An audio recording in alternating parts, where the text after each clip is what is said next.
కార్యక్రమానికి ముఖ్య అతిథిగా మన ఎమ్మెల్యే గారు గుమ్మనూరు జయరాం గారు, అదేవిధంగా నారాయణ గారు, జనసేన మణికంఠ గారు, బీజేపీ నాయకులు, స్థానిక మా సోదరులు జనసేన సురేష్ గారు, వెంకటేష్ గారు, అధికారులకు, మీడియా సోదరులకు, తెలుగుదేశం కుటుంబ సభ్యులకు, మహిళా సోదరిమణులకు, ఈ కార్యక్రమానికి అంతా తోడ్పాటుగా వచ్చేసినటువంటి కార్యక్రమాలకు అందరికీ నా నమస్కారాలు తెలియజేసుకుంటున్నాను. ఈ కార్యక్రమం ముఖ్య ఉద్దేశం, గత ప్రభుత్వం 5 ఏళ్ల పరిపాలనలో వాళ్ళు ఏం చేశారు, 100 రోజుల్లో మన నాయకుడు చంద్రబాబు నాయుడు గారు ముఖ్యమంత్రి అయిన తర్వాత సంక్షోభంలో సంక్షేమం, అభివృద్ధి, ఇటువంటి ఖజానాలో చిల్లి గవ్వ లేకోకుండా కూడా రాష్ట్రాన్ని ఏ విధంగా ముందుకు తీసుకోవాలి, ఎన్నికల మేనిఫెస్టోలో ఇచ్చిన హామీలను ఏ విధంగా అమలు పరచాలి అనే ఉద్దేశంతో ఆయన చంద్రబాబు నాయుడు గారు ముఖ్యమంత్రి అయిన రోజే ఫైళ్ల పైన సంతకాలు పెట్టి సంక్షేమం పైన పెట్టడం జరిగింది. మన దేశంలోనే కాదు, మన రాష్ట్రంలోనే యువత భవిష్యత్తు కోసం, యువకులు బాగుండాలంటే వాళ్ళకు చదువుకున్న విద్యార్థులకు డిఎస్సి నోటిఫికేషన్ కావాలని 16,000 చిల్లర నోటిఫికేషన్ డిఎస్సి మొట్టమొదటిసారిగా ఫైల్ సంతకం పెట్టడం జరిగింది.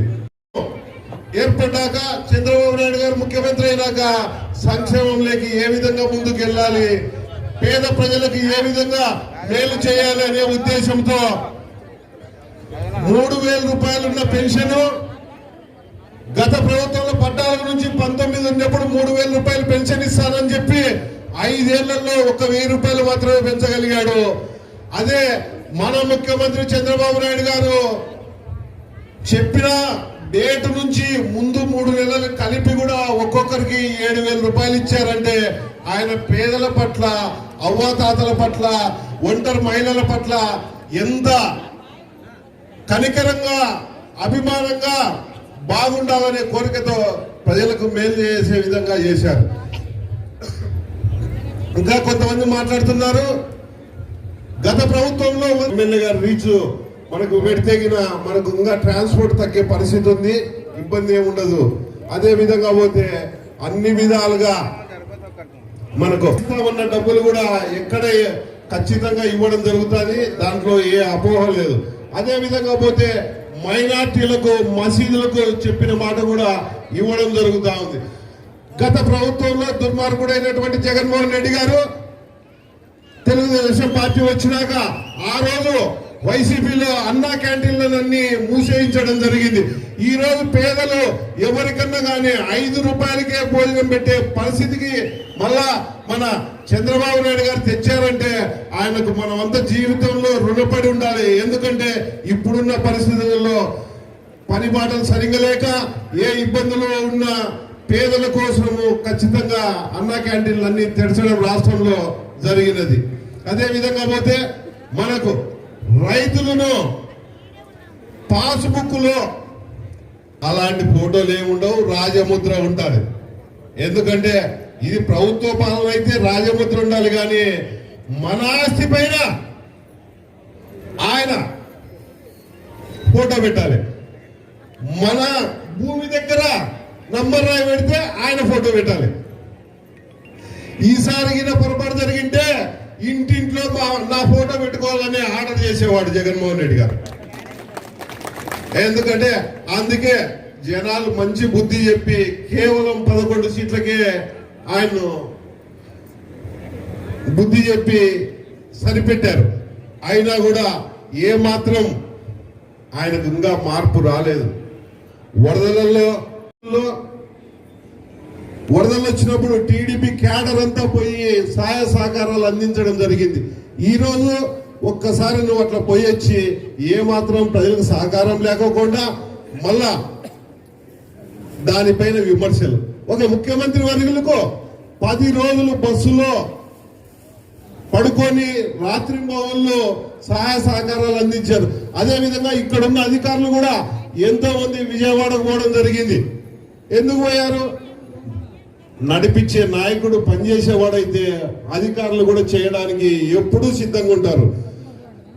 లేకపోతే ఉత్త అధికారుల పైన పెడితే అది సాధ్యం కాదనే ఉద్దేశంతో ఆయనే మంత్రులంతా నారా లోకేష్ బాబు గారు కూడా ప్రతి ఒక్కరూ సహకారంతో, అదే విధంగా మన జయరాం గారు ఇక్కడ నుంచి కూడా బియ్యము 4 లారీలేమో నారాయణ అంతా కలిసి నారాయణ సహకారంతో గుంటకల్లోటి ఇంకా ఉన్నా కూడా అన్న డబ్బులు కూడా పంపించినట్లున్నాడు ఈశ్వర్తో చెక్కులు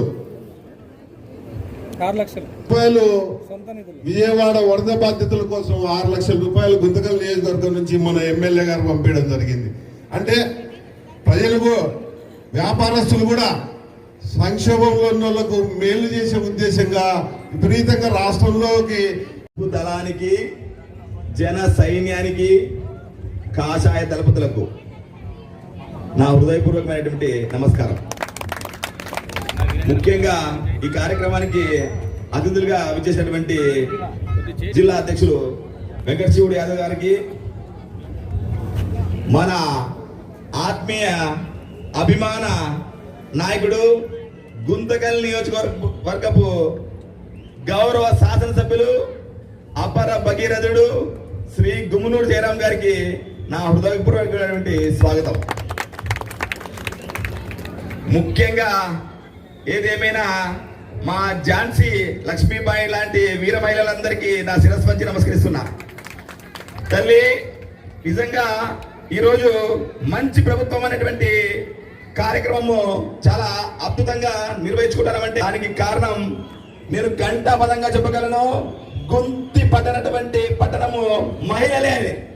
ఎందుకంటే మీ తిరుగుబాటు ఎలాంటిది అంటే ఇక్కడ నేను బాగా గమనించాను, నీళ్ల సమస్య ఉన్నప్పుడు నిజంగా మీరు అపర కాళికా భద్రికల రోడ్లలోకి వచ్చి ధర్నా చేశారు మీరందరూ. ఆ పోరాట పట్టుతోనే ఆ గత ప్రభుత్వపు వైసీపీ నిరంతర పోగలని తల్లి తరిమి పారేశారు. నిజంగా అలాంటి కాళికా మాతలందరికీ శిరస్సు వంచి నమస్కరిస్తున్నా మీ అద్భుతమైనటువంటి విజయం ఇచ్చినందుకు. ఏది ఏమైనా ఇక్కడ ఒక వ్యక్తి గురించి ఖచ్చితంగా స్మరించుకోవాలి. నాకు ఇష్టమైనటువంటి మిత్రుడు, సోదర సమానుడు, కష్టే ఫలి అని పనులకు ముందుంటూ పదవులకి వెనకలంటూ ముఖ్యంగా మా నాయకుడు శ్రీ గుమ్మనూరు జయరాం గారిని నిత్యం హనుమంతుడిలా ఆరాధించే శ్రీ గుమ్మనూరు నారాయణ గారికి చూడండి ఎంత స్పందన ఉందనేది మీ హర్షత్వాల ద్వారా తెలిసిపోతుంది. నిజంగా కష్టపడి కష్టే ఫలి అనే దానికి నిలువెత్తు రూపం మా మిత్రుడు. ఎందుకంటే నేను రాగానే పొత్తులో భాగంగా సీటు కేటాయించిన తర్వాత చాలా సార్లు పెద్ద మా ఎమ్మెల్యే గారితో నారాయణ గారితో చాలా మాట్లాడాను అనమాట. గుత్తి వాటర్ సమస్య కనుక మనం తీర్చగలిగితే ఖచ్చితంగా గెలుస్తాం, లేదంటే కానీ ఎత్తిపోతున్న పరిస్థితి అని చెప్పి నా ఏంది అట్లంటావు, ఆలూరు లాంటి కాన్స్టిట్యున్సీని అక్కడ ఎట్లా నీళ్ళు తెప్పిస్తాం అనేది ఒకసారి తెలుసుకోండి, ఇక్కడ నీళ్ళు తెప్పించేది పెద్ద కథ అన్నాడు. నేనేదో మాటలు చెప్తానంటేమో మా మిత్రుడు ఏందో అనుకున్నా, కానీ తర్వాత తెలిసింది నాకు ఈ నాయకుడు అద్భుతమైనటువంటి పోరాట పటిమ. మాకు ఆ గుంతకల్ నియోజకవర్గంలో ఆంధ్ర వచ్చినప్పుడు అఫీషియల్ గా ఒక్క తూమే ఉంది, మీకు తెలుసలేదో. కానీ ఈయన అద్భుతమైనటువంటి పోరాట పటిమతో తూము తెరిపించి వైటి చెరువు నుంచి దశాబ్దాల కాలంగా ఎండిపోయినటువంటి చెరువుకి నీళ్లు తెప్పించినటువంటి భగీరథుడు కదా, కదా ఎవరైనా కారణం కదా. నిజంగా పని చేయాలి అనేటువంటి అంకిత భావం ఉంటే ఏదైనా సాధ్యమవుతుందనే దానికి నిలువెత్తు రూపం ఆ వరుణ దేవుడి కృపా కటాక్షమే అని చెప్పి ఈ నాయకుల ద్వారా తెలిసిందాకి ఆయన కూడా ఆశీర్వదించారు లాస్ట్కి.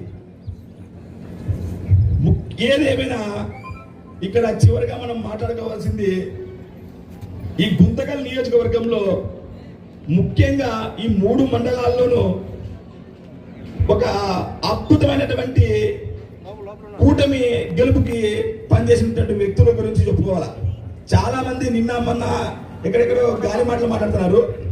చూడండి, మీరు ఒకటే గుర్తుపెట్టుకోండి, ఎవరన్నా కానీ ఈయన కొడుకు చూస్తే చూడడానికి వయసు వచ్చినాడేమో కానీ నాయకత్వ లక్షణంలో మటుకు చాలా పెద్దగా అనిపిస్తుంది. మీకు గుర్తుందో లేదో వరద సహాయార్థము ఫస్ట్ సేవానివృత్తిని చాటుకున్నటువంటి వ్యక్తి ఎవరంటే గుమ్మలూరు ఈశ్వర్.